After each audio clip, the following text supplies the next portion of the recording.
প্রিয় বন্ধুরা, আসসালামু আলাইকুম। হৃদয় স্কুলের পক্ষে থেকে আমি আছি মোহাম্মদ আব্দুল কাদের। আশা করি সকলেই ভালো আছেন। আজকে আবারও চলে আসলাম আরও একটি নতুন ভিডিও নিয়ে। আজকে আমাদের আলোচনার বিষয় হচ্ছে নবম ও দশম শ্রেণীর শারীরিক শিক্ষা। অধ্যায় হচ্ছে 3। অধ্যায়ের নাম হচ্ছে মানসিক স্বাস্থ্য ও অবসাদ। নিত্য নতুন এডুকেটেড রিলেটেড ভিডিও পেতে অবশ্যই আমাদের ইউটিউব চ্যানেলটি সাবস্ক্রাইব করবেন এবং ফেসবুক পেজটি ফলো দিয়ে রাখবেন। তো চলুন আজকের ভিডিও শুরু করা যাক। অধ্যায় 3 থেকে আমাদের গুরুত্বপূর্ণ 4টি প্রশ্ন থাকবে। প্রথম প্রশ্নটি হলো প্রেষণা কি।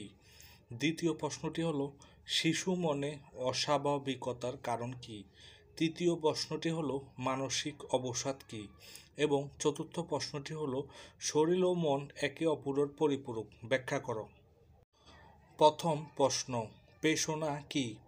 উত্তরটি হলো সাধারণ অর্থে মানুষের ইচ্ছা বা আকাঙ্ক্ষাকে প্রভাবিত করে স্বতঃস্ফূর্তভাবে চলার আগ্রহ সৃষ্টির প্রক্রিয়াকে প্রেষণা বলে।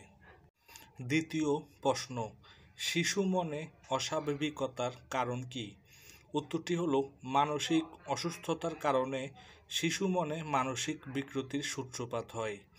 জয় পরাজয়ের স্বাভাবিক ঘটনাকে সহজভাবে মেনে নিতে পারলে শিশু মনে মানসিক চাপের সৃষ্টি হয় এবং তার কর্মকাণ্ডে নানা রকম অসংগতি পরিলক্ষিত হয় যা শিশু মনে অস্বাভাবিকতার কারণ। সংসারে মা বাবার কলহ শিশু মনে অস্বাভাবিকতার একটি কারণ। তৃতীয় প্রশ্ন, মানসিক অবসাদ কি। উত্তরটি হলো মানসিক অবসাদ বার্নআউটের একটি উপসর্গ।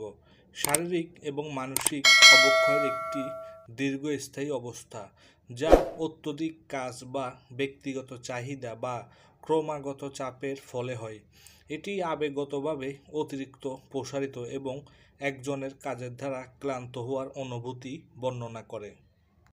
চতুর্থ প্রশ্ন, শরীর ও মন একে অপরের পরিপূরক, ব্যাখ্যা করো। উত্তরটি হলো আমাদের মন আমাদের শরীর কতটা সুস্থ তা প্রভাবিত করতে পারে। অন্যদিকে আমরা আমাদের শারীরিক শরীরের সাথে যা করি, যেমন আমরা কি খাই, কতটা ব্যায়াম করি, এমনকি আমাদের ভঙ্গি আমাদের মানসিক অবস্থাকে প্রভাবিত করতে পারে। আবার ইতিবাচক বা নেতিবাচকভাবে এর ফলে আমাদের মন এবং শরীরের মধ্যে একটি জটিল আন্তঃসম্পর্ক তৈরি হয়। প্রিয় বন্ধুরা, ভিডিওটি যদি ভালো লেগে থাকে একটি লাইক দিয়ে দিবেন। আর যারা যারা এখনও পর্যন্ত আমাদের চ্যানেলটি সাবস্ক্রাইব করেন নাই, চ্যানেলটি সাবস্ক্রাইব করে পাশের বেল আইকনটি অন করে দিবেন। আবারও দেখা হবে নতুন কোনো ভিডিও নিয়ে। আসসালামু আলাইকুম।